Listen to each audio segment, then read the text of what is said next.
Step one as a whistleblower is actually coming to terms with what you saw or experienced. It seems like a really simple thing to do, but it took me, others I know, months to actually come to terms with, oh yeah, that was shitty. That broke some rules, or most likely broke some rules. Looking back now, there was a lot of earlier signs. A lot of small things that just kept adding up. But I literally would have never put it down to that. Most of the times, it's not I saw some guy injecting testosterone. He has the picture and video of it. He has everything. It's not black and white like that. And I think acknowledging that is really important. Step one is coming to terms with the fact of what you saw was wrong. Then before you step forward, you essentially do this risk assessment scenario. I remember debating for months. Do I move on with my life? Sure, it really sucks, but if I don't say anything, no one will know. That's one option. I'd probably say it's the easier option to make. But on the other side, the part that eats away at you says, that's wrong. From the outside perspective, it's easier to say, it's wrong, go tell. But when you're stuck in it, with no resources to go to, it's basically the internal battle where you debate these things because no one else understands it. So, I guess, before blowing the whistle, it's the internal struggle that goes on for a really, really long time. I think that's probably the most difficult part. So I tried to move on with my life, tried to forget about it for a long time. Unfortunately, I couldn't. Staying quiet put me in a world where I was lying to everybody. And I started thinking, why? Why am I protecting those who do shady stuff and treated a bunch of people like It was kind of brewing.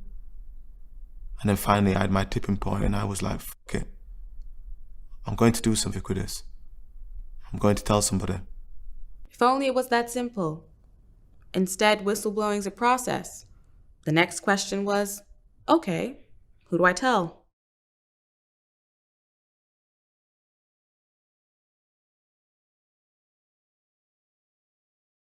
I guess getting to that point of stepping forward, the threshold I crossed was, okay, I've just got to get this off my chest. I'm going to send an anonymous tip to the NATO and then whatever, someone knows something. So I sent an email on their tip line without any name at all. Just sent it on the ether and then waited a week or so and thought, this sucks. I don't know if anything's happened to it.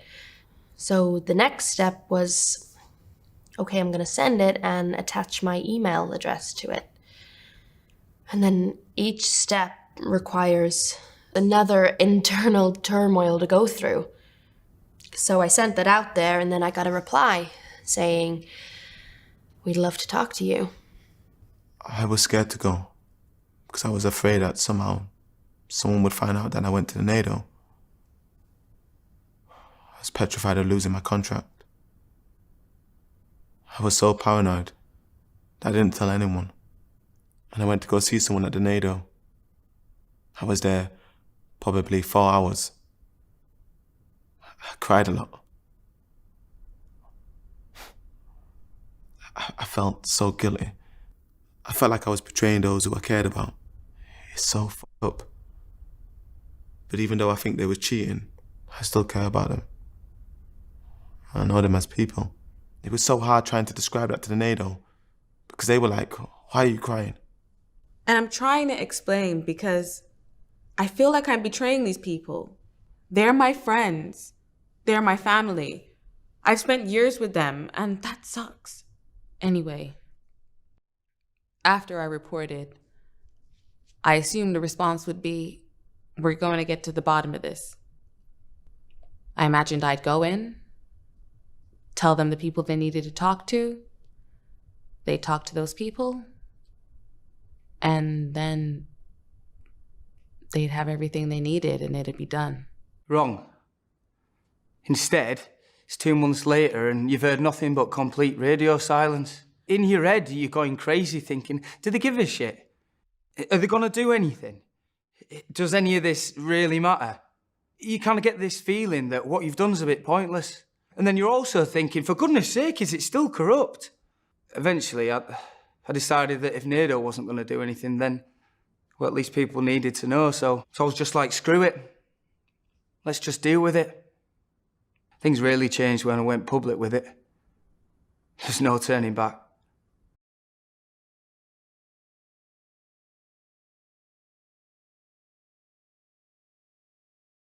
I don't even know how to describe it.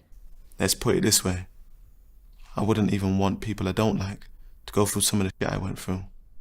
And it's changed everything about my life. I think the hardest part for me is going through all the comments and things on the media pages and seeing some of the stuff people say. And when I'm getting harassed on social media or whatever, it's just me. It's not me and 5 other people. It's just me. I just feel like I'm standing alone. Coming forward has changed how people perceive me and who wants to work with me. I think it was the fact that there was so much risk associated with me. No one wants drama, right? And unfortunately, I am labelled drama. It looks like I've been involved in some form of scandal. One thing no one ever really talks about is the fact as a whistleblower. It has an impact on other people too, those associated with you. I've had more arguments about me stepping forward, whether it's parents, brothers, sisters, partners, best friends. You have these blown up arguments over something because they're trying to look out for your best interest. I used to think when it's over I'd be so happy. The truth is, I don't even want to see them get sanctioned. I just want them to not compete. It's so weird. I mean, I want justice, and I know that means that they have to get sanctioned, but human to human, I feel bad. It doesn't make me feel good. It's not like if they get sanctioned that I'm going to be happy about it. It's going to sound crazy, but even after everything that's happened, I don't regret going public. I hate the way it's changed my life and all the negative things that it's changed. But I feel free. Before the report, I was drowning and hating the sport. After I spoke out, though, things did kind of turn around. It was like this burden had been lifted from me personally. That alone has been worth it for me. Not having to carry around their secrets anymore. It would kill me. Carrying that around? I hated it. I hated always lying and putting it on me. I don't have to do that anymore. Mentally, it has freed me. I'd like to think that the whole thing tested me, and I passed. A lot of people would question or fail that test. But I was willing to throw my entire career away just to be the person that I wanted to be. How many people could say that?